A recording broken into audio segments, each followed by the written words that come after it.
Hey guys, I'm Hardway, and this is part 3 of the Halo CE Basics Guide. In this episode, we're going to take a look at Halo 1's unique item spawn system. I'll explain how it works, show some patterns in the spawn times across most maps, go over the exceptions, and end by showing the changes in Capture the Flag and King of the Hill. Unlike every other Halo game, which uses a dynamic item spawn system in default game types, Halo CE uses a purely static system. By static, I mean that the item will spawn at the same times every game, regardless of player interaction. So for example, the overshield spawns every minute on most maps. So let's say it takes me 59 seconds to pick up the first overshield of the game. The static spawn system will spawn another overshield 1 second later, because that's the 1 minute mark. My interaction with the item has no effect on when it will spawn. This allows both teams to have equal knowledge of when every important item in the game will spawn. This means that you will rarely get to pick up uncontested items if both teams are using a timer. Halo CE's gameplay has a somewhat cyclical pace to it.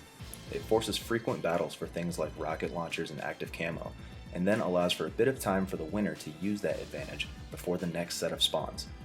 This is why you very rarely see stalemates in Halo CE. Camping in any given area for too long will forfeit all the best items, and the camping team will soon be overwhelmed.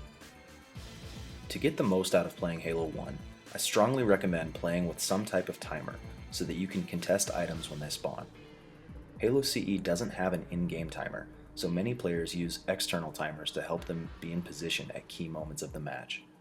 Timing is very common, especially among long-time players. If you are not timing, someone else in the game probably is, and you will be at a huge disadvantage. There are tons of different options available.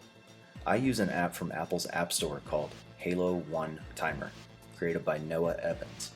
It's an outstanding app that offers everything you'll ever need to time items in Halo 1, and it's free. Noah did an incredible job making this app.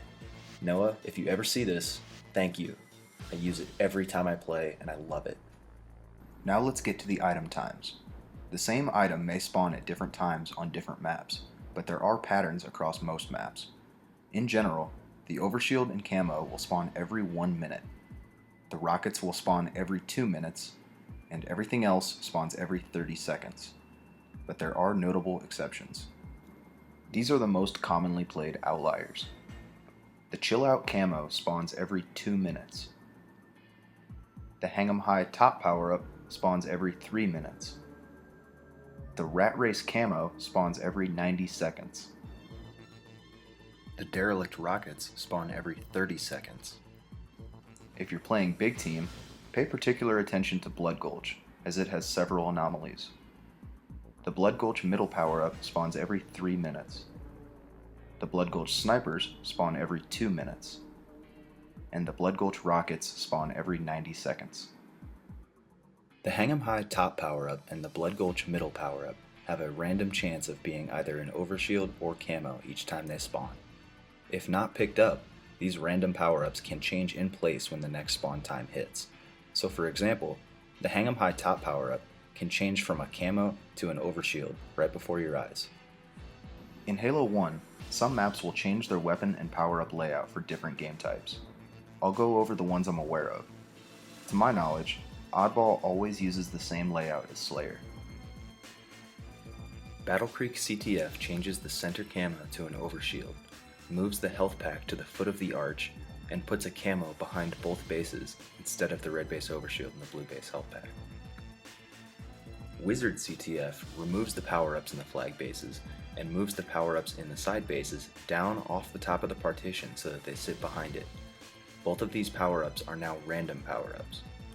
CTF also puts 2 rocket launchers top mid and adds shotguns to the side platforms. Derelict CTF removes the overshield top mid and health pack bottom mid and replaces both of them with rockets.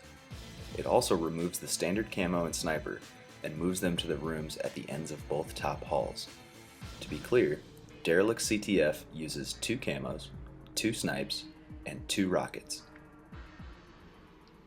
Derelict King of the Hill moves the top mid overshield to bottom mid and changes standard camo to another overshield. So there you have it. That's how the item spawn system works. This will be vital information when you jump into Halo 1 matchmaking. If this video helped you out, please share it with someone else that it might help.